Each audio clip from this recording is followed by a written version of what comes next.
Technological जमाना चल रहा है, एआई आ चुका है। तो जो बच्चों की कहते हैं असफलता का कारण कहीं ना कहीं मोबाइल को बताया जाता है। तो मतलब ये एक तरीके से मोबाइल सही है या मोबाइल गलत है देना? मोबाइल वाली व्यवस्था यह है, इसमें सरकार भी अच्छा योगदान कर रही है जी। सरकार तो अच्छे टैलेंटेड आईएसपी से चलाते हैं जी। तो मैं तो कहने का नहीं कि गलत है, लेकिन इसको देखने के लिए उसकी जो आदत हो जाती है वो बुरी हो जाती है। तो आपके अकॉर्डिंग अगर कोई बच्चा 45 मिनट पढ़ता है वो ज़्यादा वैलिड है, या जो 3-3 4-4 घंटे लिए कॉपी खोले बैठे रहते हैं वो ज़्यादा? पढ़ने का मतलब मेरा इससे है, जो टीचर्स ने आपको पढ़ा रखा है, बच्चे को पढ़ा रखा है, उसको लिख कर पढ़ो, आप लोग लिख कर याद करो। और 45 मिनट के पश्चात में 5 से 10 मिनट का आप लोग ब्रेक लो, और ये 3 से 4 घंटे के बजाय 6 घंटे तक बढ़ सकते हैं। कल जो पेरेंट्स का हो गया ना कि तुलना करना, और बच्चों का कहीं ना कहीं कॉन्फिडेंस लेवल डाउन हो जाता है इस चीज़ से। जो मम्मी पापा होते हैं ना, उनको 2-2 लगाएंगे, तुरंत बताएंगे देखा तुम्हारी बुआ का लड़का, देखा उसका शर्मा जी का लड़का क्यों कितना होशियार है। तो वे बच्चे क्या होते हैं कि मैं तो वो बुरा वो अच्छा और वो है अच्छा। तो पेरेंट्स को पहले से ही कक्षा 3 से पहले अपना गोल बनाना चाहिए, और बच्चे की रेपू और अपनी रेपू को ध्यान में रखते हुए तुलना संबंधी शब्द बचाव करते हुए बच्चे को उसके प्रति तैयार करना चाहिए। नमस्कार दोस्तों, आपका स्वागत है एक और नए एपिसोड में। मैं हूं आपकी दोस्त, आपकी होस्ट भारती। तो आज का एपिसोड बेहद खास है क्योंकि हम बात करेंगे बच्चों की, साथ में बात करेंगे पेरेंट्स की। कई बार होता है कि बच्चा जब जन्म लेता है ना, हर एक बच्चे के अंदर एक हुनर होता है, एक कुछ ना कुछ एक खास चीज लेके पैदा होता है। क्या उसकी काबिलियत को उनके पेरेंट्स समझ पाते हैं या नहीं समझ पाते हैं? आजकल जो दौड़ चल रही है, हर एक पेरेंट्स को अपना बच्चा टॉपर बनाना है। क्या ये सोच सही है या गलत है? तो इस पे हम डिस्कस करेंगे कि पेरेंट्स की कहाँ गलती होती है कि वो बच्चे के उस हुनर को दबा देते हैं, कहीं ना कहीं समाज में बढ़ते हुए कंपटीशन को देख के कि अरे देखो मेरे बेटे की क्लास में वो टॉपर है तो मैं भी टॉपर बनना है, कंपेयर करना। क्या ये चीज़ें सही हैं या नहीं? तो इस पर डिस्कस करने के लिए आज हमारे साथ हमारे स्टूडियो में मौजूद हैं डॉक्टर प्रदीप कुमार।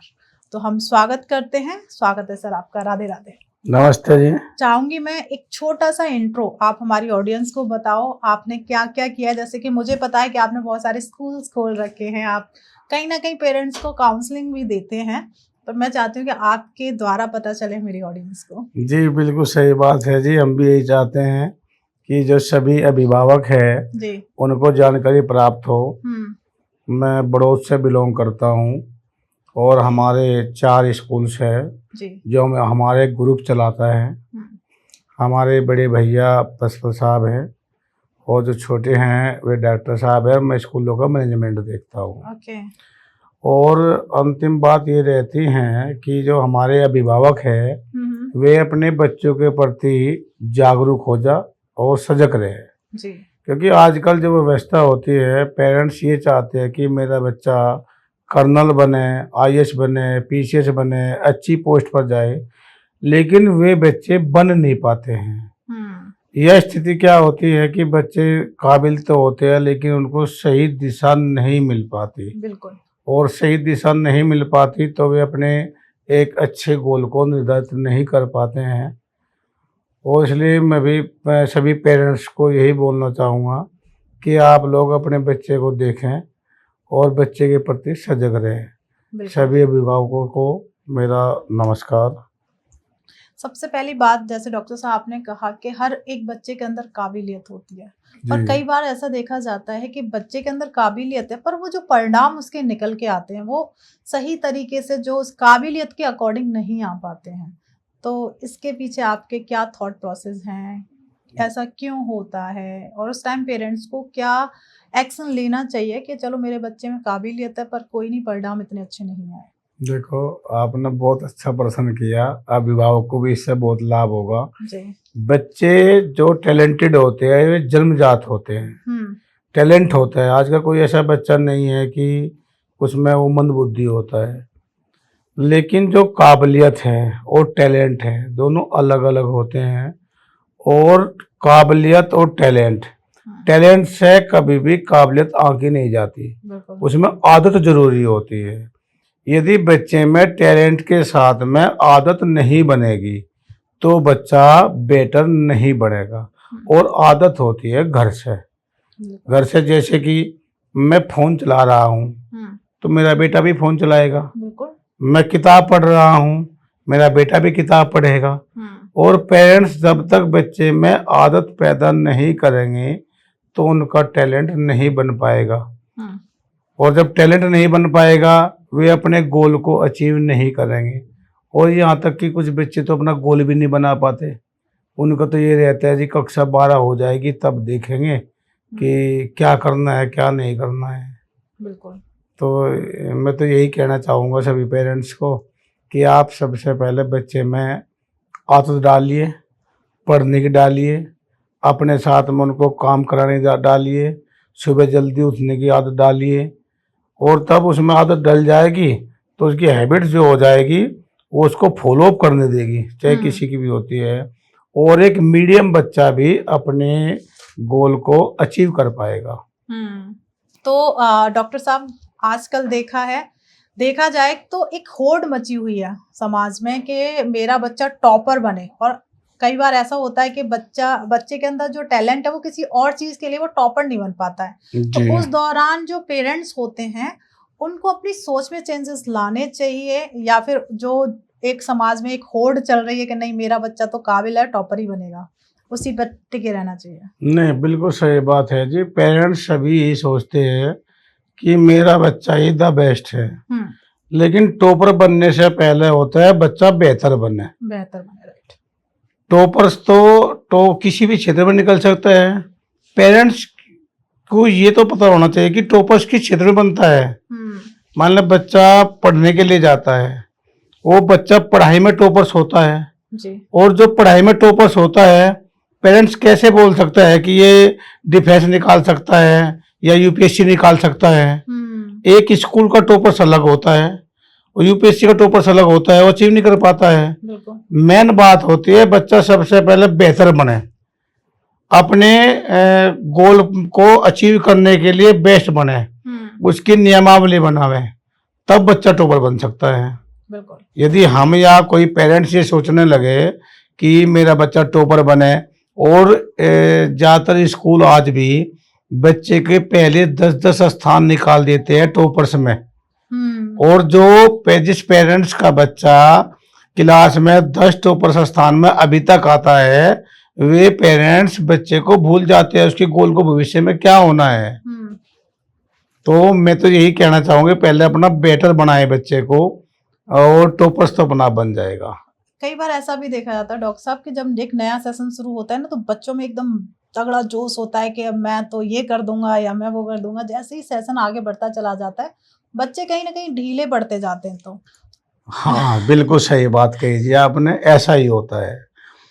इसमें ज्यादातर जो बच्चे ऐसे होते हैं जिनका आपने जिक्र किया है जी, उनको जैसे तो जो सामाजिक कुरीतियों से बचाने के लिए पेरेंट्स ये कहता है कि आज अब की बार आपका स्कूल बदलेंगे, तो वे बच्चे एक्साइटेड रहते हैं कि हमारा स्कूल बदले जाएगा। और जो स्कूल सेशन जब शुरू होता है ना वे नए स्कूल को देखने के लिए जाते हैं, उनमें जोश रहता है, सुबह जल्दी उठते हैं और फिर नया सिलेबस आ जाता है। जब नया सिलेबस आ जाता है तो पेरेंट्स को दिखाते हैं कि मैं 1 घंटा 2 घंटा 3 घंटे पढ़ते हैं, किताब को अपने कंप्लीट करते हैं। जब स्कूल में टॉपर्स बनने की कोशिश करते हैं, जब एक क्लास में जाते हैं कि दूसरे स्कूल से नए बच्चे ऐसे बेटर निकले, पेरेंट्स भी 10 से 20 हज़ार रुपये लगा देता है सब किताबों में, तो वो कहता है कि हमारा बच्चा बहुत अच्छा है देखने के लिए। तो उसमें यहाँ लेकिन ये अप्रैल मई 2 जो यूटी फर्स्ट के एग्जाम होते हैं वे ऐसे बच्चे 2 ही महीने टॉपर रहते हैं। ऐसे उन्हें एक्स्ट्रा जो जोश रहता है 2 ही महीने रहता है। जब उनके एग्जाम हो जाते हैं उन्हें पता लग जाता है कि स्कूल में एडमिशन तो हो ही गया है हमारा, अब तो इसी में रहेंगे, ये किताब भी धीरे धीरे पुरानी हो जाएगी, तो जोश खत्म हो जाता है। लेकिन ऐसा नहीं होना चाहिए। जो बच्चे ऐसे जोशीले होते हैं तो पेरेंट्स को भी उनके बारे में उनके व्यवहार के बारे में सोचना चाहिए, ऐसा क्यों हो रहा है। जितना जोश आज इनमें है जो पहले से जिस विद्यालय में पढ़ते हैं उस विद्यालय में पढ़ते समय इतना जोश क्यों नहीं है, लेकिन पेरेंट्स इस बात को इग्नोर करते हैं जी। बिल्कुल। एक सवाल मैं आपसे व्यक्तिगत पूछना चाहती हूँ, जैसे आपके और मेरे टाइम में भी, अगर हम 90s, मतलब मेरा भी जी कह सकती हूँ, उस टाइम में 33 की हूँ, पर आजकल जो एक स्कूल्स का और एक प्रेशर रहता है पेरेंट्स के ऊपर, क्योंकि हम कहीं ना कहीं पेरेंट्स को ही हर बार कटघरे में खड़ा कर रहे हैं। एक प्रेशर रहता है स्कूल्स का कि पेरेंट्स बच्चों पे ध्यान नहीं देते, ये नहीं करते हैं बच्चों पे, ये चीज है, मतलब कहीं ना कहीं टीचर का एक दबाव रहता है पेरेंट्स। जब आपने पढ़ाई की थी जी, क्या आपके पेरेंट्स का पूरा सपोर्ट आपके साथ रहा था? अच्छा जी, अच्छा, ये बहुत अच्छा प्रश्न किया जी आपने मुझसे। जब मैं पढ़ता था मेरे पेरेंट्स पे कोई दबाव नहीं था। मेरे जो पेरेंट्स थे वे अनपढ़ थे, लेकिन मेरे ज़माने में और आज के ज़माने में बहुत ज़्यादा अंतर है। बिल्कुल। हमको सिखाया जाता था, आज पढ़ाया जाता है। और जो हम आपने बात कही, अच्छा प्रश्न रखा आपने कि हम बार बार पेरेंट्स को कटघरे में खड़ा करते हैं। हाँ, मैं पेरेंट्स को ही कटघरे में खड़ा करता हूँ। इसके एक कारण है जी। जब पेरेंट्स अपने बच्चे का एडमिशन कराते हैं तो वे जो स्कूल्स की अच्छी अच्छी बिल्डिंग्स, जो वहाँ के मैनेजमेंट है, उनसे अपने रिलेशन निकालने की कोशिश करते हैं। वहाँ कोई टीचर्स जानने वाला होता है, उससे रिलेशन निकालने की कोशिश करते हैं। कोई भी पेरेंट्स जब एडमिशन कराने के लिए जाता है, वहाँ के टीचर्स की क्वालिफिकेशन क्या है, वहाँ के टीचर्स की लैंग्वेज क्या है, वहाँ के टीचर्स क्या पढ़ाते हैं, उनको नहीं देखता जी।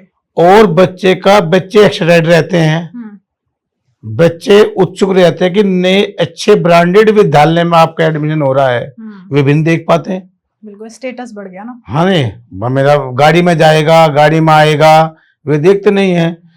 और जब पढ़ने लग जाते हैं बच्चा, पेरेंट्स का दबाव रहता है कि बहुत अच्छी फीस दी मैंने, अच्छी खासी फीस देनी पड़ती है, टाई लगा कर जाता है, बेल्ट लगा कर जाता है, 2 जोड़ी ड्रेस होती है। तो जब अच्छे स्टैंडर्ड के विद्यालय में जाता है, तो जब वहाँ पढ़ाने वाले उसको बच्चे को अच्छे नहीं मिलते, तो बच्चा धीरे धीरे पिछड़ने की ओर हो जाता है।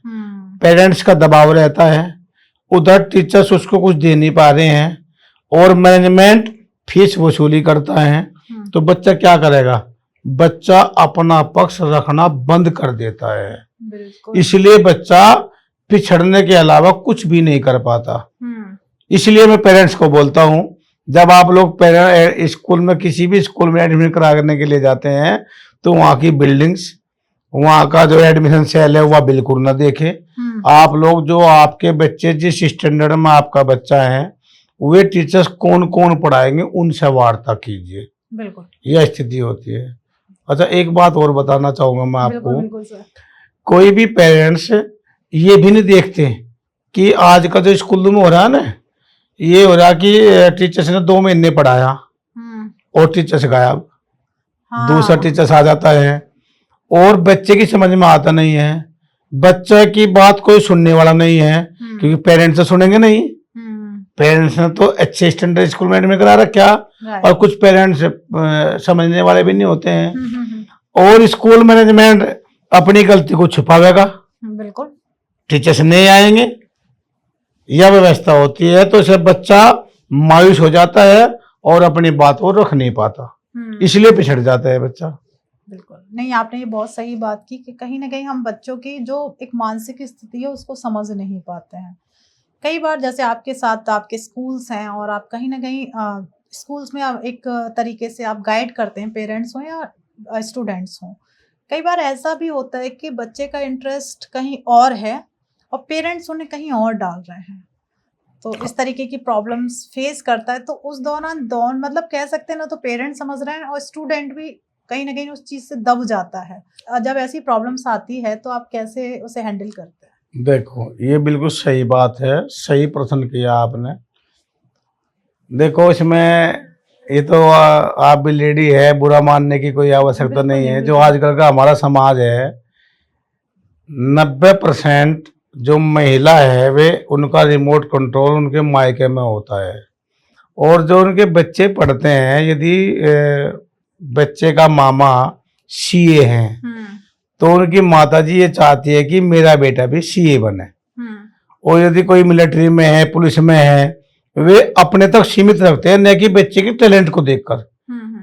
पहले प्रश्न पूछा था आपने, टैलेंट और काबिलियत में अंतर पूछा था। यदि बच्चे का टैलेंट देख ले, बच्चे की काबिलियत देख ले, बच्चे का किस तरफ रुझान है वो देख ले, क्योंकि उन्हें तो पता नहीं है। उसका जो मायका होता है, जो मायके में सर्विसमैन व्यक्ति होते हैं, उनकी तरफ रुझान रहता है। और जब उसके मामा, फूफा, चचेरे में मेरे बहन भाई आते हैं, वे भी ये कहते कि भाई इसका 8वीं कर ले, 12वीं कर ले, 10वीं कर ले, कि इस कोर्स में आपको पार्टिसिपेट करना है, वही बनाएंगे, अच्छा पैकेज है। अपने से तुलना करते हैं वे बच्चे की।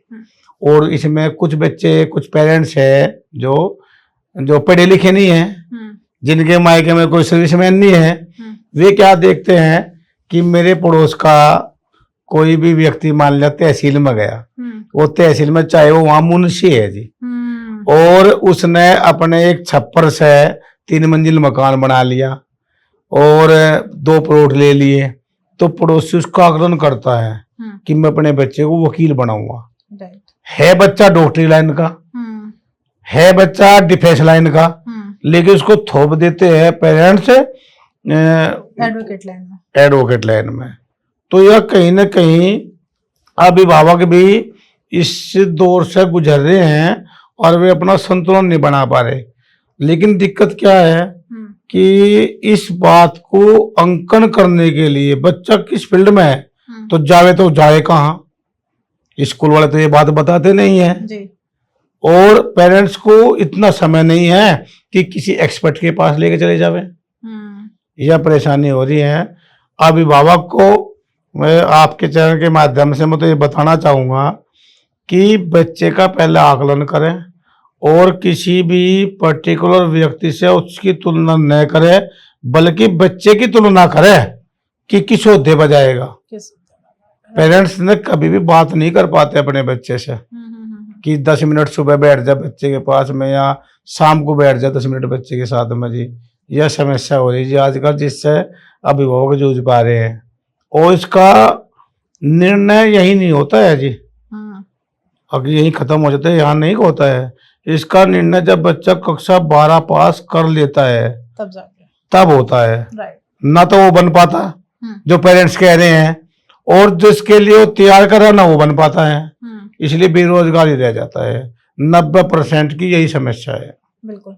पर आजकल अगर हम बात करें टीवी सीरियल्स या मूवीज की जी, तो जब बच्चा पैदा होता है ना, तो जैसे उसे गोद में लेते हैं तो कहते हैं ये तो डॉक्टर बनेगा ये तो इंजीनियर बनेगा। तो कहीं ना कहीं जो पेरेंट्स अपने सपने अपने बच्चों के ऊपर थोपते हैं, तो उनके क्या परिणाम निकलते हैं कि बच्चा कहीं ना कहीं पेरेंट्स के सपनों के बीच में दब जाता है। नहीं, देखो ये बहुत अच्छा बात है जी।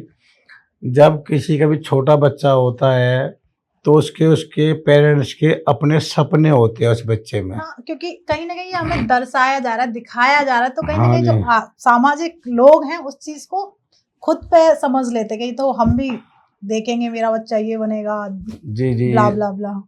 और रही टीवी सीरियल की बात जी, टीवी सीरियल में जो भी चाहे पेरेंट्स हो चाहे बच्चा हो, जब कोई भी देखते हैं तो टीवी सीरियल में जो कुछ हो रहा होता है ना जी, वे अपने मन ही मन में अपने बच्चे पर लागू करते हैं उस बात को कि मेरा बच्चा भी ऐसे ही बनेगा। और मान लें कोई टीवी सीरियल में कोई बात चल रही है कि डॉक्टर लेने में चले गया और बच्चा घूमता हुआ आ गया, तो वो कहेगा ये मेरे लाडले डॉक्टर। बच्चे बोलते हैं, माता पिता बोलते हैं कि मेरा बच्चा भी यही बनेगा।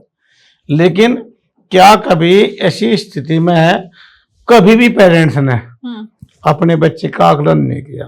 देखो इसकी बात में एक बात बताऊंगा मैं आपको। बिल्कुल सर। कि जब बच्चा छोटा होता है ना 2-2.5 साल का, तो उसकी जब बुआ जी आती हैं तो किताब लेकर के आती है, उसकी पेन लेकर के आती हैं अच्छी क्वालिटी की 400-500 रुपए की, और जो भी आते हैं उसके पढ़ने के सामान लाते हैं। अगर मैंने बच्चे को गोद में लिया, मैं भी कहूँ ये 4 एप्पल बोलो बेटा, नोज कहाँ है, हाँ नोज बताओ, ईयर्स बताओ, है ना, पीठ बताओ, चिन्ह बताओ, वो बताता है। क्योंकि बच्चे का दिमाग इतना विकसित होता है, बहुत टैलेंटेड होता है जन्मजात में उसका, तो उसके याद रहते हैं। और जब बच्चा 4 साल का हो जाता है, जो मम्मी बुआ चाचा ताऊ जो भी बच्चे को पहले से प्यार कर रहे थे, बता रहे थे, जब बच्चा 4 साल का हो जाता है, स्कूल में एडमिशन ले लेता है, तब उसको कोई भी पढ़ाने वाला नहीं रहता। जो प्यार से उसको बताते हैं, जो टीवी सीरियल के माध्यम से उसको डॉक्टर मैनेजर इंजीनियर उसका अंकन करते हैं, जब वो 4 साल का हो जाता है, जब क्लास में जाता है और वहाँ पे बच्चा बैठा बैठा सो जाता है, तो मैडम तो उसको प्यार से उठाती है, स्कूल की मैडम, बेटा आप सो जाओ। लेकिन वे भी तब तक करते, 1 दिन करेगी, 2 दिन करेगी, 3 दिन करेगी, उसके बाद में दुखी होकर ये बताएगी पेरेंट्स को कि आपका बच्चा तो सो जाता है, इसलिए पिछड़ता है। तो मम्मी उस टीवी सीरियल वाली बात तो भूल जाती है उस समय। जब वो स्कूल से आता है, अपने आप लेके बैठती है होमवर्क, जो उसकी मैडम ने बताया कि इन्हें स्कूल तक करता ही नहीं जी, तो सो जाता है, उसको कराएगी। बच्चे फिर नहीं होगा या बच्चा नहीं कर पाएगा तो तुरंत चट्टू लगाएगी। चट्टू लगा तो सारी क्या होगा, बच्चा डिस्टर्ब होगा, रोएगा। तब वे पेरेंट्स वे बात कहाँ भूल जाते हैं कि तब तो 2 साल पहले तो जब बच्चा 1 साल का 1.5 साल 2 साल का था, किसकी बुआ भी और उसकी फूफा भी, उसके अन्य जो रिश्तेदार होते हैं तो उसके पढ़ाने के सामान लाते थे, बड़े प्यार से उसको समझाते थे, बड़े प्यार से उसको पूछते थे।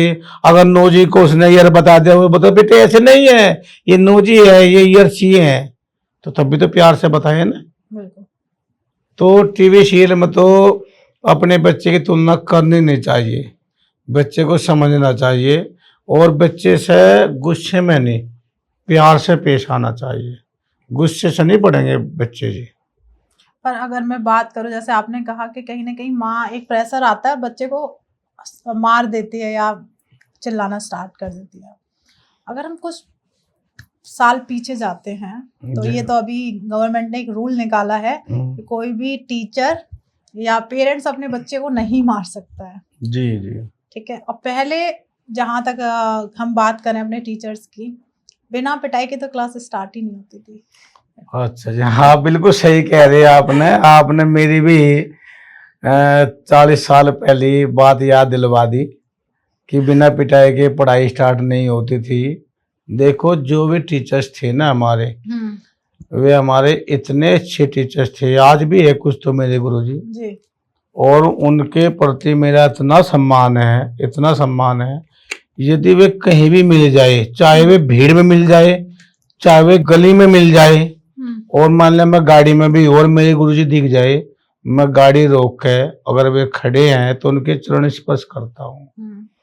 और जो आपने बात पहले पिटाई से बात होती थी, बिल्कुल सर, मैंने पहले आपको बता चुका कि हमारे जो जमाने में थे वे पढ़ाया नहीं जाता था, सिखाया जाता था। पर मतलब आज के जमाने में पढ़ाया जाता है, पढ़ाया जाता है। जैसे कि आप लोग पहले जैसे हम पढ़ते थे, पहले स्कूल में गए, स्कूल में जाते ही वे सबसे खड़े हो जाओ, प्रत्येक बच्चे से एक एक पैराग्राफ पढ़वाते थे।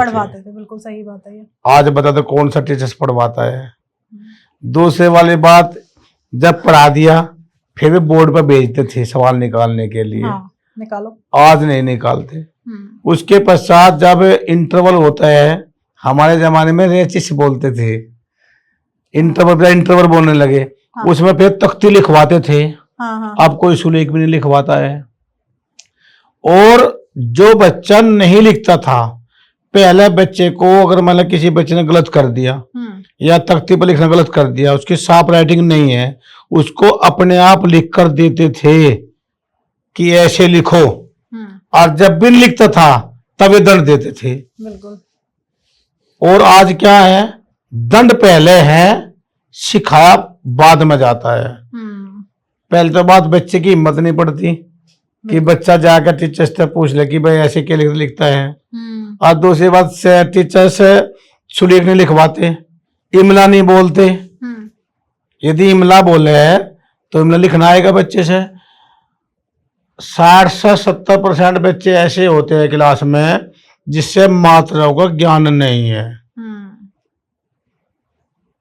और मतलब देखो जो टीचर्स भी सुन रहे होंगे इस बात को, वे भी इसका अंकन करे जहाँ तक मैंने देखा है, मेरे पास भी टीचर्स आते हैं कि उन पे हिंदी भी लिखनी नहीं आती। जैसे मे है, मे पंखी बिंदी आती है।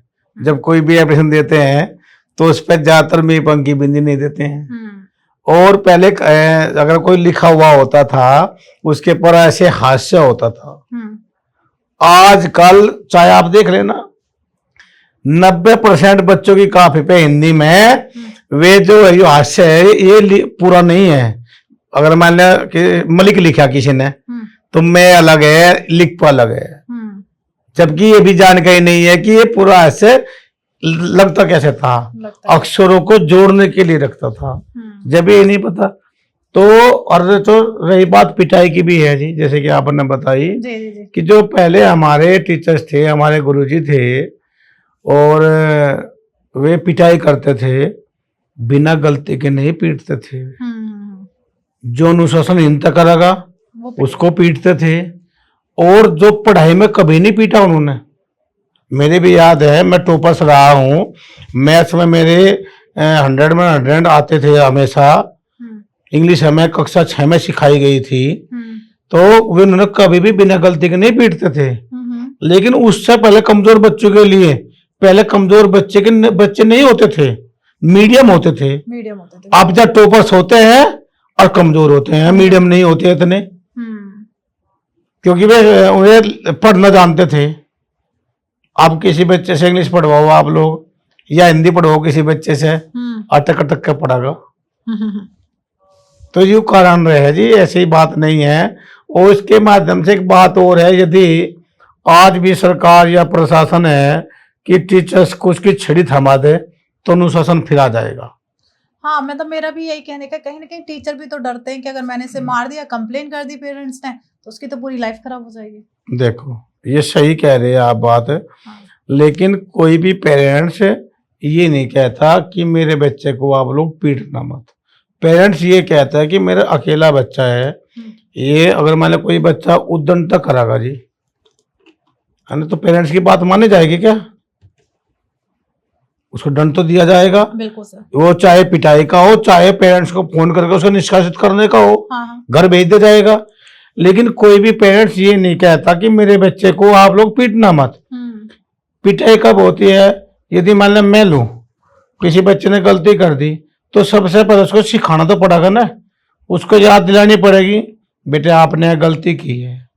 यदि वो एक्सेप्ट कर रहा है बच्चा, तो उस समय उसकी पिटाई नहीं करनी चाहिए, उसको छोड़ देना चाहिए। उसने गलती एक्सेप्ट कर ली, दंड दो तो हो सकते हैं ना, चित्तों से कहो उसे दंड दो, और पहले तो उसकी गलती स्वीकार करवाई और फिर पिटाई करो, तो ये तो दंड हो जाता है। और जब तो पेरेंट्स शिकायत करते हैं, ये नहीं है बच्चे ने गलती स्वीकार कर ली और उसे आगे के लिए छोड़ देना चाहिए, बेटे आगे से भविष्य में ऐसा मत करना। और बच्चे करते नहीं हैं। मैं से इस आपके प्रश्न के माध्यम से ये बताओ, बच्चे बहुत अच्छे होते हैं, वे सुनते हैं, जो गलती को एक बार स्वीकार कर लेते ना, वे दोहराते नहीं है। लेकिन उनसे लाड प्यार से बताएंगे तभी तो, और तब पिटाई करके बताए तो दोबारा फिर करेगा। और पेरेंट्स भी मदद करते हैं। इसलिए जब ऐसी व्यवस्था हो जाती है किसी बच्चे को दंड देने के लिए, तो ये करना चाहिए कि पेरेंट्स को कॉलिंग करें, उसको बताए कि ऐसी कोई गलती हुई है, बच्चे से पूछे आपने गलती की है, तो उस समय बच्चे को डिस्टर्ब नहीं करना चाहिए। और हो रहा है अलग, पहले टीचर्स उसे मानसिक डिस्टर्ब करेगा, फिर कोऑर्डिनेटर मानसिक डिस्टर्ब करेंगे, फिर उसको पर्सनल रूम में ले जाते हैं, वे करेंगे, और फिर पेरेंट्स को फोन कर देते हैं। और जो एक बात है बच्चे की वो नहीं बताते हैं, 2-4 बात और जोड़ के बता देते हैं। जी। तो इससे कहीं ना कहीं आजकल बच्चा पिछड़ जाए, इससे मानसिक डिस्टर्ब हो गए। और हमारे जमाने में तो पिटाई होती है, जब कोई हम गलती करते थे तो टीचर सीट दे देते वही। ये अंतर है जी आज में कल में जी। बिल्कुल बिल्कुल सही कह रहे हैं आप इस चीज को। तो आपके अकॉर्डिंग अगर कोई बच्चा 45 मिनट पढ़ता है, वो ज्यादा वैलिड है, या जो 3-3 4-4 घंटे लिए कॉपी खोले बैठे रहते हैं वो ज्यादा वैलिड? देखो ये तो प्रश्न आपने बहुत अच्छा किया।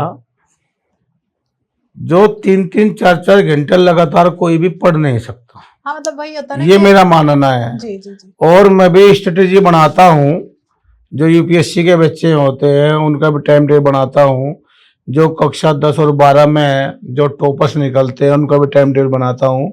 मैं ये कहता हूँ कि जो पढ़ते हैं, जब 45 मिनट का समय होता है ना, 45 मिनट बच्चे ने लगातार पढ़ लिया। और पढ़ना नहीं, पढ़ना ऐसे होता है कि किताब पढ़ ली। पढ़ने का मतलब मेरा इससे है, जो टीचर्स ने आपको पढ़ा रखा है, बच्चे को पढ़ा रखा है, उसको लिख कर पढ़ो, आप लोग लिख कर याद करो। और 45 मिनट के पश्चात में 5 से 10 मिनट का आप लोग ब्रेक लो, और ये 3 से 4 घंटे के बजाय 6 घंटे तक बढ़ सकते हैं। और मान लिया एक बच्चा ऐसा होता कि लगातार 8 बजे बैठा कि 11 बजे तक लगातार पढ़ रहा है, किताब पढ़ रहा है, सवाल पढ़ रहा है, वो कहीं ना कहीं गलत है मेरे हिसाब से। तो मतलब कह सकते हैं कि 45 मिनट पढ़ना हाँ भी जी, सफल है, और 4-5 घंटे पढ़ना जरूरी नहीं वो सफल हो, असफल भी हो सकता है। हाँ जी, 4 से 5 घंटे, क्योंकि उन बच्चों में एक दिक्कत होती है जो लगातार 4 से 5 घंटे पढ़ते हैं ना। कुछ बच्चे ऐसे होते हैं, आपने कई बच्चे ऐसे देखे होंगे जी, उनके एग्जाम समय होता है ना जी, एग्जाम समय में ही वे 20 से 25 मिनट अपने प्रश्न दोहराते हैं और उनमें 90 से 80% नंबर ले आते हैं। और कुछ बच्चे जो लगातार 3 से 4 घंटे पढ़ते हैं उनके नंबर 60 से 70% रह जाते हैं। ये स्थिति टैलेंटेड की बात होती है। और जो 45 मिनट पढ़ के 5 से 10 मिनट का ब्रेक बच्चे लेते हैं और वे 4 से 5 घंटे लगातार पढ़ते, वे थकते नहीं है कभी भी, कभी नहीं थकते हुए, और वे भविष्य के टॉपर होते हैं। और मान लो कुछ बच्चे एक लगातार 3 से 4 घंटे पढ़े केवल एग्जाम समय में, तो वे कहीं ना कहीं मीडियम दर्जे के बच्चे रहते हैं, मेरा मानना है। ओके, अब एक बात बताइए डॉक्टर साहब, जैसे आजकल टेक्नोलॉजिकल जमाना चल रहा है, एआई आ चुका है, तो जो बच्चों की कहते हैं असफलता का कारण कहीं ना कहीं मोबाइल को बताया जाता है, पर अगर देखा जाए कोविड के टाइम से बच्चों के लिए ऑनलाइन क्लासेस भी हमारे कहीं ना कहीं हमें डिजिटल देना ही पड़ रहा है उन लोगों को, तो मतलब ये एक तरीके से मोबाइल सही है या मोबाइल गलत है देना? नहीं, देखो, मोबाइल कोई भी टेक्निकल जो सामान आता है उसके प्रभाव भी होते हैं और दुष्प्रभाव भी होते हैं। और जो मोबाइल है, मोबाइल वाली व्यवस्था यह है, इसमें सरकार भी अच्छा योगदान कर रही है जी। कि जो बच्चे 10वीं में 12वीं में पास होते हैं उनको मोबाइल देती है। हाँ, आजकल टैब प्रोवाइड हाँ, और सरकार तो अच्छे टैलेंटेड ISPC चलाते हैं जी। तो मैं तो कहने का नहीं कि गलत है, लेकिन इसको देखने के लिए, इसको आदी बनने के लिए, मोबाइल के लिए उसकी जो आदत हो जाती है वो बुरी हो जाती है। जो मोबाइल देखते हैं ना बच्चे, एक डोपामिन नाम का एक वायरस होता है जो हमारे जो मस्तिष्क को बहुत अच्छा लगता है। उसमें फिल्म चलती है, उसमें स्कूल वीडियो होती है, 1 देख ली, 2 देख ली, 3 दिन लगातार देखते रहते हैं। तो हाँ, जो डोपामिन वायरस हो जाता है वो रिलीज हो जाता है, और इसके लिए क्या स्थिति होती है, वह खुशी महसूस कराता है। और जब हैप्पीनेस कराता है तो हमारा मन कहता है खुशी चाहिए हमें, पढ़ने में नहीं है। लेकिन जो बच्चे और जो स्कूल से और जो भी कोचिंग सेंटर है ऑनलाइन क्लासेस दे रहे हैं, तो वो भी तो उस मोबाइल में चल रही है ना। ये एक माध्यम बन गया, जैसे कि वो AI के हैं, किसी को व्हाट्सएप करना होता है, ये सब एक आदत पर होता है। कुछ बच्चे ऐसे भी हैं हमारे कि जो उनके पास में मोबाइल है और वे केवल प्रयोग ना तो फेसबुक करते, ना इंस्टाग्राम करते, ना ही व्हाट्सएप करते, केवल अपने यूट्यूब पे क्लासेस लेते हैं और उसको अलग साइड में रख देते हैं। और कुछ बच्चे ऐसे हैं कि स्कूल की क्लासेस आ रही हैं, तो स्कूल की जब तक मम्मी है साथ में क्लासेस देख रहे हैं, जब मम्मी या पापा नहीं है तो उसको लगा तो यूट्यूब में वीडियो देखने लग जाते हैं। ये भी तो परेशानी है। बिल्कुल। तो कहीं ना कहीं यह एक आदत की बात होती है। यदि बच्चे तो बच्चे होते हैं, यदि बच्चे को मोबाइल के लाभ और हानि बताया जाए, बच्चे को बताया जाए कि बेटा या बेटी कि आप मोबाइल देखना, आपका वीडियो देखने का मन है, कितने मिनट देख सकते हैं, आप लोग का समय है 8 बज के 8:20 तक, आप लोग मोबाइल में जो वीडियो है वे देख लो, कोई दिक्कत नहीं है। लेकिन मुझे पता होना चाहिए कि आप क्या देख रहे हैं।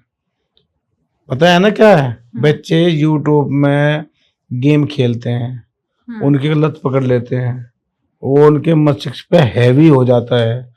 ना पेरेंट्स को पता रहता कि क्या देख रहे हैं, ना, और बच्चे तो गलत कर ही रहा होता है, तो उसमें ना तो पढ़ता और कहीं ना कहीं गलत संगत में चला जाता है। तो मोबाइल का तो नहीं है, लेकिन जो उसकी लत बुरी है। हाँ, लत बुरी है, और लत भी वह अच्छी नहीं हो जो मतलब मुझे यूपीएससी के जो इंटरव्यू है, अगर हमारा कोई बच्चा कक्षा 12 में है और पेरेंट्स ने अपना आप ही कहते कि बेटा के कक्षा 10 पास कर ले तो मैं मोबाइल लेकर दूंगा, जब ये भी पता है मोबाइल की लत बुरी है। अगर मान लें बच्चे को बताया जाए कि आप लोग मोबाइल देखो, टैबलेट देखो, लैपटॉप देखो, लेकिन क्या देखो आप लोग, आप यूपीएससी के इंटरव्यू देखो, जैसी संगत होगी ऐसी अकल आएगी। बिल्कुल। और मतलब देखेंगे तो नचनियानी की वीडियो है ना, तो फिर पढ़ाई में कैसे ध्यान पड़ेगा जी इसका। बिल्कुल, आप एकदम सही कह रहे हैं। तो एक चीज और, जैसे आपके अकॉर्डिंग एक पेरेंट्स ऐसा क्या रूटीन बनाए बच्चों के लिए जो बच्चों के साथ वो यूज करें, उनकी पढ़ाई में यूज करें, होता है ना, डेली का रूटीन बनना चाहिए जिसमें बच्चे भी इन्वॉल्व हो, साथ में पेरेंट्स भी इन्वॉल्व हो। देखो, ये आपने बहुत ही अच्छा क्वेश्चन किया, और इससे हमारे बच्चे भी वंचित है और पेरेंट्स भी वंचित है, और कहीं ना कहीं पेरेंट्स से बच्चे दूरी पर जा रहे हैं अपने आप ही, जाने अनजाने में, ना पेरेंट्स को पता और ना बच्चे को पता। पहले की व्यवस्था क्या थी कि जब भोजन किया करते थे तो पेरेंट्स और बच्चे एक साथ बैठ के भोजन किया करते थे। जो दादी बाबा होते थे वे कहानियां सुनाया करते थे।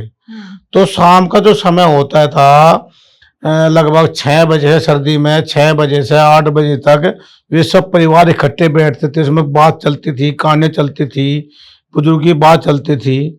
और आज क्या है, अगर एक घर में 4 व्यक्ति हैं, मान लिया पति पत्नी है, बेटा बेटी है, तो एक व्यवस्था गलत हो रही है जो बेहद ही गलत है कि जब मैं अपने बच्चे का पिता नया मोबाइल ले लेता हूँ, मतलब कोई पिताजी अपना नया मोबाइल लिया तो उनका जो मोबाइल बचता है ना, तो उनका बेटी का हो जाता है, पुराने वाला वो देते नहीं है वापस, मोबाइल दे दिया हमने।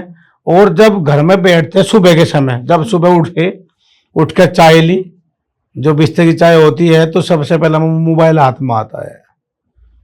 तो जब पिताजी अलग मोबाइल देखता है, माताजी अलग मोबाइल देखती है, हर एक बच्चे का मोबाइल हो गया, दोनों बच्चे एक मोबाइल देखते हैं, तो दूरियां रहती हैं, एक साथ तो बैठते नहीं हैं।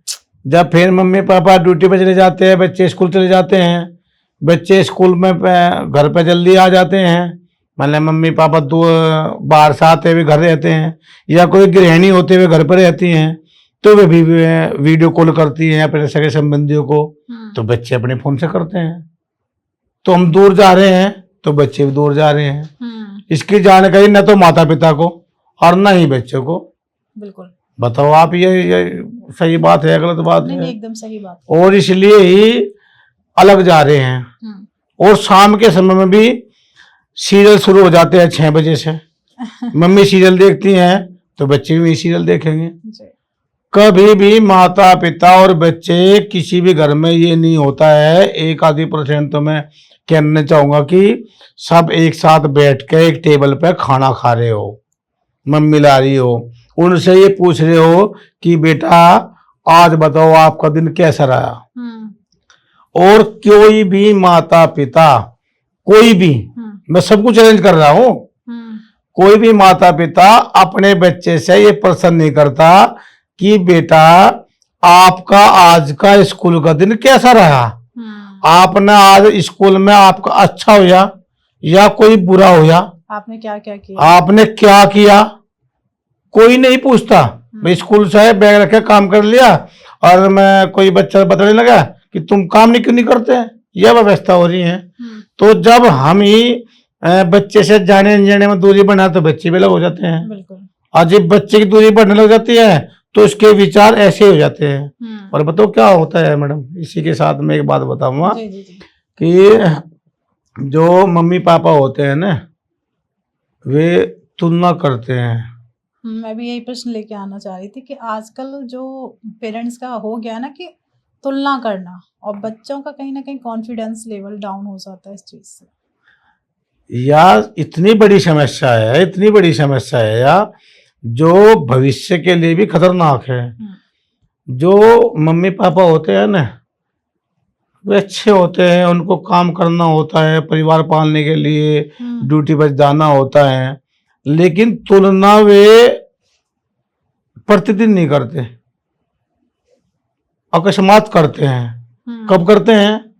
तब दोनों बहन भाई आपस में लड़ रहे होते हैं, उनको दो दो लगाएंगे, तुरंत बताएंगे, देखा तुम्हारी बुआ का लड़का, देखा उसका शर्मा जी का लड़का, क्यों कितना होशियार है, शर्मा जी का लड़का। हाँ देखा है ना।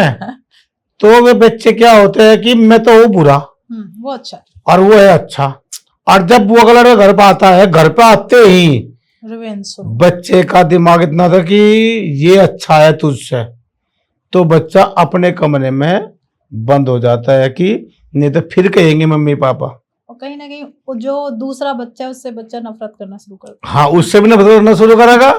और यहाँ तक कि ये होगा ना, फिर बात आगे की तो सोचते नहीं पेरेंट इसके लिए, ये भी होगा जब बच्चे को बार बार तुलना करेंगे, बच्चे की किसी से भी तुलना करेंगे, तो फिर बच्चे के मन में भी ये आएगा, जो अपने क्लास में अपने बच्चे को अपने सहपाठी को देखेंगे, ये आएगा कि अच्छे कपड़े पहन रहा, ब्रांडेड जूते पहन रहा, इनके पास में बैग है अच्छी क्वालिटी का, और वे दिखाएंगे मेरे पास बैट बॉल भी है, मेरे पापा तो स्केटिंग भी दिलाएगा मुझे, मैं तो गेम में एडमिशन होगा, कि मेरे मम्मी पापा तो ऐसे कहते नहीं है। मेरे मम्मी पापा तो कहीं घूमने के लिए भी वो कहेगा कि मैं तो अब जब टूर पर जाऊंगा 1 हफ्ते के लिए, कश्मीर जाऊंगा या कहीं अन्य स्थान पर जाऊंगा, तो वो अपने दूसरों के मम्मी पापा, क्योंकि सिखाई किसने है यार, माता पिता ने तुलना सिखाई। बिल्कुल बिल्कुल। और वही तुलना उन मम्मी पापा की भी अपने दूसरे मम्मी पापा से करने लग जाता है बच्चा, और यहाँ से भी कहीं ना कहीं अपने मम्मी पापा से दूरी बना लेता है वो। तो ये तुलना करना गलत बात है। अभिभावक को भी बच्चे की किसी के बारे में भी तुलना नहीं करनी चाहिए, और कभी भी तुलना से बच्चा अच्छी बात नहीं सीख पाता है। तुलना करने हम सिखा रहे हैं, थोपरे बच्चे से है, ये गलत बात है। आपने भी बहुत सारी ऐसी न्यूज़ सुनी होंगी कि एक टॉपर बच्चे ने सुसाइड कर ली। हाँ जी बिल्कुल सुनिए जी, अभी जो हमारा नीट का बच्चा था, 99.99% उसके मार्क्स थे, और उसने सुसाइड कर लिया, जो नीट टॉपर अभी 2025 का जी। Oh my God. क्या हुआ? या देखो फिर आप यही कहेंगे कि आप कहीं ना कहीं पेरेंट्स की गलती निकालते हैं। मेरा सवाल करना है, आप आंसर करेंगे वो बेटर है। क्योंकि यह स्थिति क्या होती है, जब बच्चे के मन माफिक उसको गोल नहीं मिलता जी, तो उसकी समस्या से बाधित हो जाता है बच्चा। मतलब 99.9। हाँ जी। तो ये अब इससे ऊपर क्या गोल चाहिए था? कुछ भी नहीं, नहीं नहीं, उसका जो बच्चा है हमारा, मतलब कोई बच्चा है नीट टॉपर था हमारा बच्चा, वो डॉक्टर बनना नहीं चाहता था, पेरेंट्स उसको डॉक्टर बनाना चाहते थे। वो यूपीएससी को करना चाहता था। तो कोई न स्थिति यह होती है, अगर कोई बच्चा, मैं मतलब मेरा बच्चा है, मैं अपने बच्चे को बनाना चाहता हूँ आईएएस अफसर, लेकिन बच्चा उस लेवल का भी है, लेकिन वो जाना चाहता है डिफेंस में जी। और उस पर थोप दिया जाए, दबाव में आता है बच्चा, और टेस्ट देता है, कवर कर लेता है, और जब कवर कर लेता है तो टॉपर भी बन जाता है, लेकिन उसका सपना तो डिफेंस का था ना। ये व्यवस्था होती है जो उसे गोल को अचीव करने के पश्चात उससे भी अच्छा अचीवमेंट कर लेता है। मेरे काम कहाँ होता है? जहाँ खुशी मिलती हो, और जब खुशी की जगह ही नहीं मिले तो कार्य कहाँ से हो जाएगा? मान लिया एक कोई जॉब करने वाला व्यक्ति है, उसको पैसे चाहिए 50,000 रुपये पर मंथ, और उसका अचीवमेंट है एआई का, उसकी रुचि है एआई के प्लेसमेंट देने के लिए, काम करने के लिए, और उसको गांव के स्कूल में हम उसे काउंसलर एज ए काउंसलर उसको रख ले और उसकी सैलरी कर दे 80,000 रुपये पर मंथ, तो कौन खुश होगा इससे? परिवार खुश होगा ना। बिल्कुल, परिवार तो खुश होगा, लेकिन क्या वो काम कर पाएगा? रुचि तो उसकी दूसरे क्षेत्र में है ना कहीं से तो मानसिक डिस्टर्ब हो जाएगा। और जब परिवार का ज्यादा दबाव रहेगा कि नहीं यही ये गांव के 80,000 रुपये ठीक है, वहां नहीं जाने देने के, और उसे गलत ठहरावेंगे कि ये क्यों जाओ वहां पे, बाहर क्यों जाना चाहता है जब परिवार के साथ में इतने पैसे मिल रहा है। जब वो मानसिक संतुलन खो जाता है तो मन में कई तरह की बात होती है, और उस मन की कई तरह की बात में कोई कोई न बच्चा आत्महत्या तक पहुंच जाता है। ये बिल्कुल गलत बात है। ऐसे बच्चे को पहले तो बात सोचना नहीं चाहिए, और मतलब कोई बच्चे के मन में ऐसे विकार उत्पन्न भी होते हैं तो अपने पेरेंट्स से बात करनी चाहिए कि मम्मी पापा या कोई भी उनके अभिभावक है कि मैं जो आप गोल अचीव कर रहे हैं इसको तो कर दूंगा क्लियर, लेकिन इसको मैं ज्वाइन नहीं करने का। मतलब एक मैंने कहने का तरीका है कि मैं आपका भी सपना पूरा कर दूंगा पर मैं अपने सपने की तरफ जाना। हाँ जी, यदि मान लिया आपको, मान लिया कोई बच्चा, मैंने मेडिकल का छात्र था जी, पेरेंट्स चाहते थे कि आप लोग मेडिकल में जाए तो उन्होंने टॉप किया, तो उसे बच्चे को अपनी बात रखनी चाहिए थी कि मैंने मेडिकल टॉप किया लेकिन मैं राजयोग में जाऊंगा, यूपीएससी में जाऊंगा, तो न तो बच्चा कह पाया, एडमिशन से पहले परेशानी होगी उसको। ये स्थिति होती है। ये तो कह सकते हैं यहाँ पे अभिभावक, टीचर्स और सबको गाइड करना चाहिए। अगर कोई लग रहा है कि ये बच्चा ऐसी, पर ये पता नहीं चलता ना कौन सा बच्चा आत्महत्या करने वाला है। नहीं, चल जाता है जी पता। जो बच्चा पढ़ता है, हंसमुख रहता है, पार्टिसिपेट करता है, पेरेंट्स से बातें करता है, दोस्तों से मिलता है, और एकदम से वो जब ऐसे मन में विकार उत्पन्न होते हैं ना, उससे पहले बच्चा साइलेंट हो जाता है, और उससे वह भावना पेरेंट्स को समझ लेनी चाहिए। लेकिन पेरेंट्स कहीं ना कहीं ये सोचते हैं कि हमने कहा था कि तुम बच्चा गुस्से में है, इसे 2 दिन में 4 दिन में ठीक हो जाएगा। पेरेंट्स उस भावना को समझ नहीं पाते, और बच्चा पहले तो दिक्कत में है, दूसरी वाली बात पेरेंट्स उससे बात नहीं कर रहे हैं तो उसमें विकार ज्यादा बढ़ जाता है। ये परेशानी होती है, ऐसी और कोई बात नहीं है। जैसे यह समस्या पैदा हो तो उस समस्या के लिए पेरेंट्स को बच्चे से बैठ करके बात करनी चाहिए। बिल्कुल, क्या हुआ, क्या हाँ, चाहते कि हैं आप लोग चुप क्यों हैं, मायूस क्यों हैं आप लोग। कुछ पेरेंट्स समझते भी है, करते भी हैं, और तब तक बात उनके हाथ से निकल जाती हैं। जैसे कि आपने सुना होगा कोटा राजस्थान में पेरेंट्स अपनी मुझ की बात मान लेते हैं कि अपने बच्चे को इंजीनियर बनाएंगे, कोटा में भेजेंगे, और प्रेशर इतना आ जाता है बच्चे पे वो किसी को कह नहीं पाता, क्योंकि क्षेत्र से कोटा तो जाते नहीं कोई भी अपने बच्चे को देखने के लिए, और बच्चे प्रेशर होता है। वहाँ भी कहीं अनेकों घटनाएं ऐसी होती हैं जो गलत है। बिल्कुल बिल्कुल। एक चीज और, जैसे अगर हम बात करें, कॉन्फिडेंस कहाँ से आता है? किसी की तारीफ करने से, बार बार अच्छे नंबर लाने से, हमेशा कहते हैं ना कि आई एम ऑलवेज विन, या फिर हम बात करें कोशिश करते रहने से? देखो, बच्चों में कॉन्फिडेंस लेवल ये सबसे जो ठीक बात होती है, विकसित होता है तो कॉन्फिडेंस होता है। कॉन्फिडेंस बच्चे की तारीफ से भी आ सकता है। जैसे कोई बच्चा है, पेरेंट्स को है या कोई टीचर्स है या कोई भी होता है को, जो बच्चा मिलता है, कोई भी काम करता है बच्चे की, अगर बच्चे ने कोई गलती भी कर दी और गलती करने के बावजूद भी यदि हम उसको डांटेंगे तो कॉन्फिडेंस लेवल उसका कम होगा। गलती के पीछे भी हमें उससे बात करनी चाहिए कि आपने गलती तो की लेकिन अच्छी क्या थी।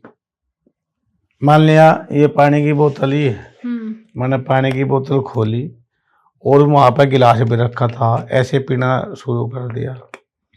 जो अच्छा वहाँ से मतलब कई अच्छी जगह गए हुए हैं, जो पेरेंट्स मानते हैं कि भाई ये तो अधिकारी का घर है, वहाँ से ऐसे बोतल से पानी जब गिलास रखा हुआ था, तो बच्चे को उस दौरान समझाना चाहिए, बेटा आपने आपकी तो गलती थी, लेकिन अच्छी बात क्या थी, आप इसको गिलास में डालकर पी लेते। बच्चे को साथ ही साथ पता रहे, और जब उसको डांटेंगे तो उसका कॉन्फिडेंस लेवल कम होगा। बच्चे की जो छोटी छोटी बातें हैं ना, उसको बच्चे को शाबाशी देनी चाहिए। और अगर मैंने कोई बच्चा है स्कूल से आता है, मैं देखता हूँ, मुझे पेरेंट्स बताते हैं कि एक जूता कहीं निकालता है, एक जुराब कहीं निकालता है, बैग कहीं भगाता है, टाई कहीं भगाता है, ये होती हैं। लेकिन मैं पूछता हूँ, क्या पेरेंट्स कभी ये उसको बताते हैं कि बेटा ये जो जूते हैं ये यहाँ गलत डाले आपने, गलत डाले हैं, चलो एक आप उठाओ या एक मैं उठाऊंगी, या इसको उठा करके यहाँ रखो। कोई नहीं कहता। और जब उसे पता चल जाएगा ये गलत बात है तो उसे वो कंटिन्यूसली करता है, वो अच्छी करेगा। और जब उसको बताते नहीं है, वो उठाते तो तब भी हम ही है ना, या पेरेंट्स उठा कर रखते हैं, या उसको गुस्से में बताते हैं, वो गुस्से में उठा कर रखता है, रखता तो बच्चा ही है। लेकिन यदि उसको बताया जाए कि बेटा ये तो है गलत बात, और अच्छी बात यह है कि आप लोग आओ, सबसे पहले बैग यहाँ रखो और टाई यहाँ पे एंगल पर लगाओ, जूते यहाँ निकालो, फिर मुंह हाथ धो, और जब खाना खाओ तो उसका कॉन्फिडेंस लेवल बढ़ेगा। और कॉन्फिडेंस लेवल बच्चे की छोटी छोटी तारीफ करने से बढ़ता है। नहीं, डांटना भी चाहिए, ऐसी बात नहीं है, बच्चा डांटना भी चाहिए, लेकिन डांटने के साथ में उसको उसकी गलती बतानी चाहिए पहले। ये आपने गलत किया है, ये गलत किया है आपने। लेकिन डांट तो दिया, बच्चे को ये नहीं पता लग रहा कि डांट किस बात में मिली, ये स्थिति होती है। ओके, मतलब आपके according, doctor Pradeep Kumar sir के अकॉर्डिंग हम बात करें, पेरेंट्स को डेली में ऐसे कौन से वर्ड्स यूज करने चाहिए जिससे बच्चे का कॉन्फिडेंस लेवल बढ़े? अच्छा, ये तो बहुत ही अच्छा क्वेश्चन किया भारती जी आपने, इसका तो बहुत बहुत धन्यवाद आपको। मैं तो ये कहना चाहूँगा पेरेंट्स को, देखो पहले तो मैं बता दूं क्या दिक्कत होती है जी। जब मान लो सुबह का स्कूल होता है बच्चे का 7 बजे का, तो जो पेरेंट्स होते हैं ना, पेरेंट्स ही सबसे पहले पेरेंट्स लेट उठते हैं जी। और जब पेरेंट्स ही लेट उठते हैं तो जो उनके बच्चे होते हैं उनको वे उठाते नहीं हैं, और जब 6:30 बज जाते हैं तो चिल्लाकर बच्चे को उठाते हैं, लेट हो गया, हाँ लेट होगा, तो उसके प्रेशर वहां से शुरू हो जाता है उसको। और मैं तो ये, मेरा तो मानना ये है कि बच्चे को सुबह ही जब उठाते हैं उसको आराम से आए, सर पर हाथ फेरे, उसको आराम से बताए बेटा आज आपको स्कूल जाना है, खड़े हो जाइए, समय इतना हो गया, नहीं कि चिल्लाने के बजाय। और दो बार 3 बार कहने से बच्चा अपने आप खड़ा हो जाएगा, अपने आप वो तैयार होगा। और जो हम चिल्ला करके उसको उठाएंगे, कभी न कभी क्या होता है, बच्चा फ्रेश भी नहीं होता है, नहाता भी नहीं है, मुंह हाथ धो करके स्कूल जाता है, प्रेशर घर से शुरू हो जाता है, तो उसका जो कॉन्फिडेंस लेवल है वो डाउन होगा, बढ़े को तो नहीं है, क्योंकि घर से चिल्लाना होगा।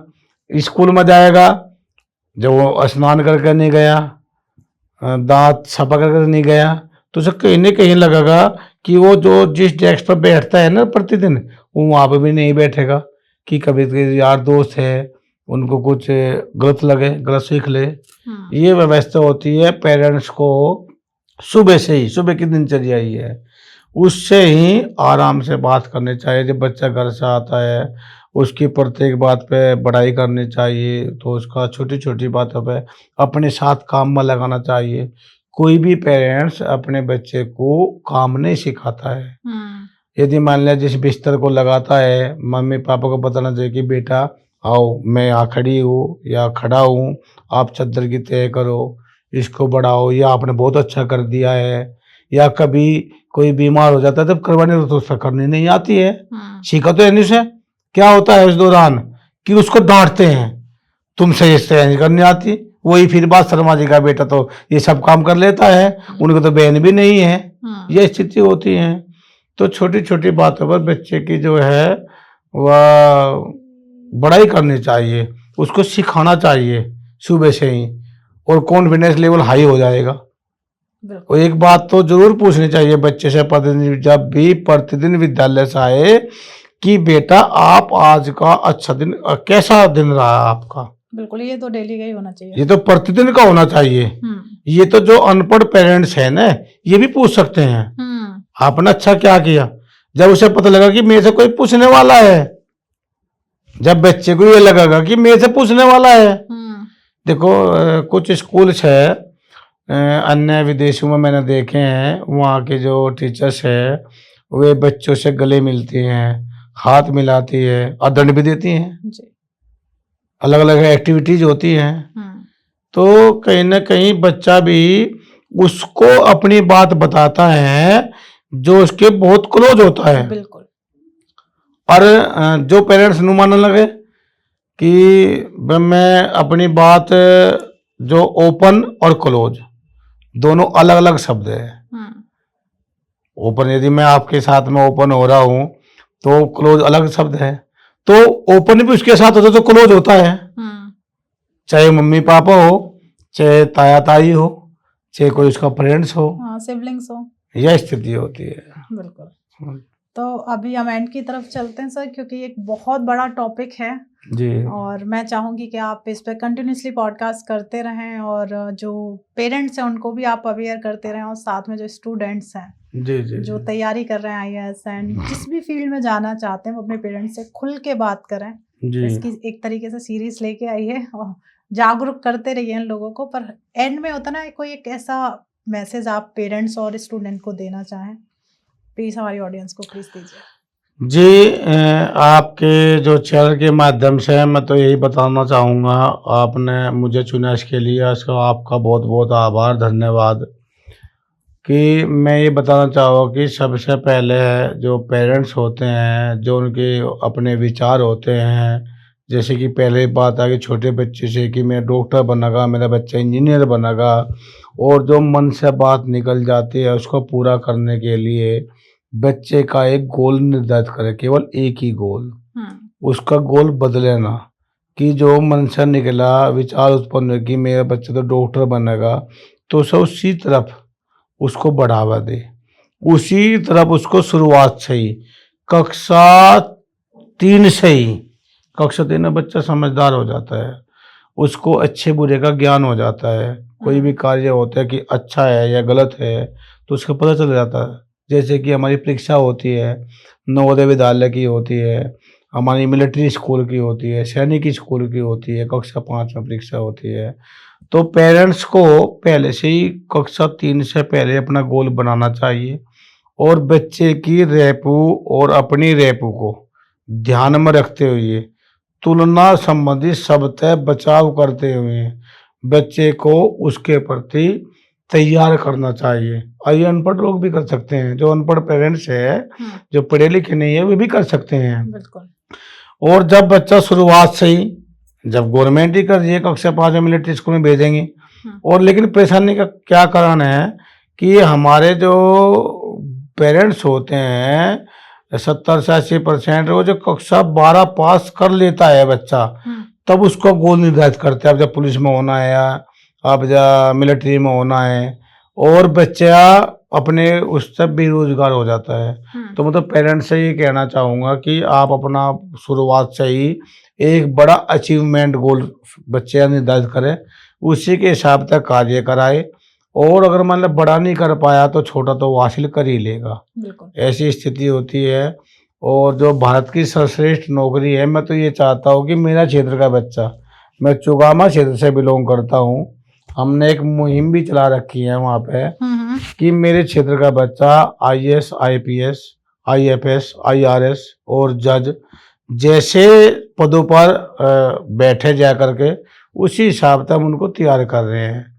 और मैं तो सभी को, इस भारत के जो पेरेंट्स हैं उनके बच्चों को भी ये कहना चाहूँगा कि आप लोग अपने अच्छे पद पर पहुँचने के लिए अपनी तैयारी करें, और ये सब कर सकते हैं। बिल्कुल, ऐसा नहीं है, सब बच्चे कर सकते हैं, लेकिन थोड़ा सा उसके लिए जागरूक होना पड़ेगा। जी बिल्कुल।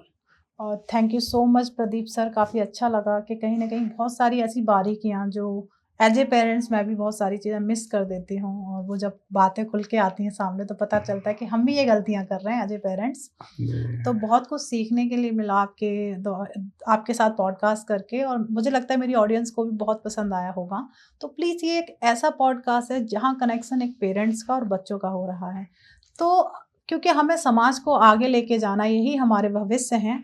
तो प्लीज़ इस पॉडकास्ट को आप अपनी फ्रेंड्स और फैमिली के साथ शेयर कर दीजिए। और बहुत सारे ऐसे सवाल जो हमारे पेरेंट्स या स्टूडेंट सर से करना चाहते हैं या पूछना चाहते हैं कि हम किस तरीके से और इम्प्रूव कर सकते हैं, तो कमेंट बॉक्स खुला हुआ है, उसमें भर भर के कमेंट करिए। सर की टीम आपको इसका आंसर देगी। और प्लीज़ इस चैनल को सब्सक्राइब कर लीजिए, फ्री ऑफ कॉस्ट है, कोई भी चार्जेस नहीं लगते हैं। जैसे ही आप चैनल सब्सक्राइब करेंगे, आप हमारी फैमिली का एक हिस्सा बन जाएंगे। और एक पास में ही एक बेल आइकन आता है, उसे प्लीज़ प्रेस कर दीजिएगा। जैसे ही एक नया सेशन या एक नया पॉडकास्ट आता है, उसका नोटिफिकेशन आपको मिल जाएगा। उसमें भी बहुत सारी ऐसी चीज़ें आपको बताई जाएंगी जिससे आपकी लाइफ में चेंजेस आ सकते हैं।